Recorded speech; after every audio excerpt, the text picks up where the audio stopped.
Hi guys, this is me Anna and welcome back to my YouTube channel. तो guys part 1 में मैंने ये real ghost story जिस point पे छोड़ी थी वो ये था कि ब्रोकर ने मेरे अंकल को कहा कि वो घर आज भी खाली है और उसमें कोई नहीं रहता, जिस पर मेरे अंकल ने उससे पूछा कि अगर घर खाली है तो फिर उस रात जिन 2 बच्चों को मैंने उस घर की खिड़की पे खड़े देखा था वो कौन थे, और उस दिन सुबह में भी मुझे उस घर से जिन बच्चों के खेलने और हंसने की आवाजें आई वो किसकी आवाजें थी। ब्रोकर ने मेरे अंकल के इन सारे सवालों का क्या जवाब दिया, आइए देखते हैं।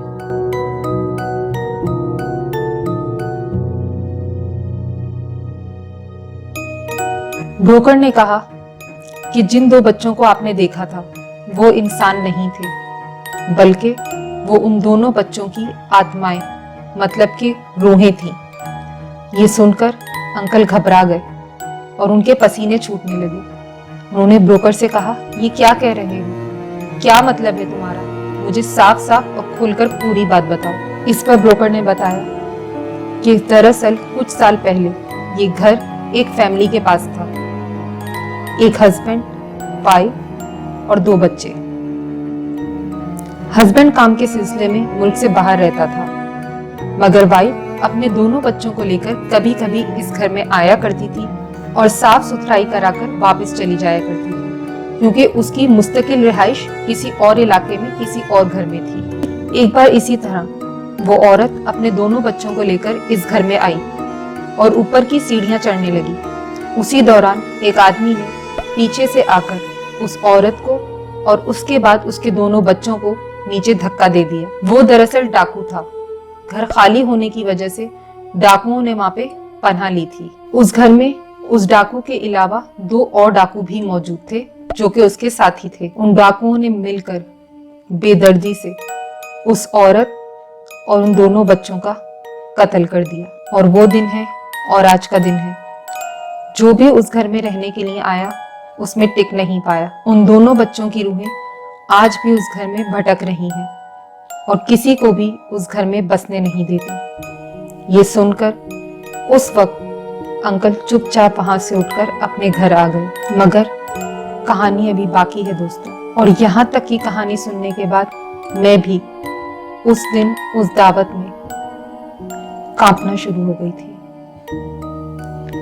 I was literally shifting। कुछ दिन बाद एक आदमी ने किसी न किसी तरह वही घर किराए पे ले लिया और वहां पे एक बेकरी खोली, मगर उसकी बेकरी भी वहां टिक नहीं पाई। वो रात को जो भी सामान बनाकर बेकरी में छोड़कर जाते, जब सुबह दूसरे दिन आते तो वो सारा सामान बहुत ही खराब हालत में मिलता और इस तरह उन्हें बिजनेस में बहुत ज्यादा नुकसान हुआ और फाइनली उन्होंने वो घर छोड़ दिया। उसके कुछ अरसे बाद एक आदमी ने वो घर और उसके पीछे वाला प्लॉट दोनों एक साथ खरीद लिए। पीछे वाले प्लॉट पे उसने मस्जिद बनाई और आगे जो वो हॉन्टेड घर था उसमें उसने बेकरी बनाई। उस दिन के बाद से उस जगह पे कोई भी बुरा हादसा पेश नहीं आया और आज भी वो बेकरी और वो घर उस जगह पे मौजूद है। अंकल ने देखा कि ये रियल घोस्ट स्टोरी सुनने के बाद मैं भूतों को लेकर सीरियस लग रही हूँ कि वाकई ही इनका वजूद होता है और खौफजदा भी।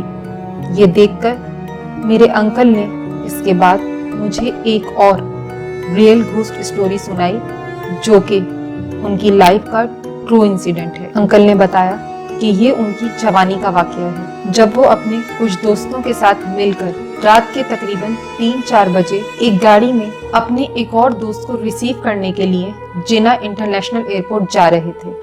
उन्होंने और उनके दोस्तों ने देखा कि रास्ते में आगे एक औरत सफेद कपड़े पहने सर झुकाए बैठी है। जवानी का जोश था और सब दोस्तों को शैतानी सूझी कि इस औरत को डराते हुए आगे जाते हैं, और इसके लिए उन्होंने जानबूझकर उस औरत के बिल्कुल पास से गाड़ी गुजारी और गाड़ी का शीशा नीचे करके पूरा मुंह अपना बाहर निकाल के उस औरत की तरफ झुकाया और उसे एक जोरदार आवाज में डराने की कोशिश की।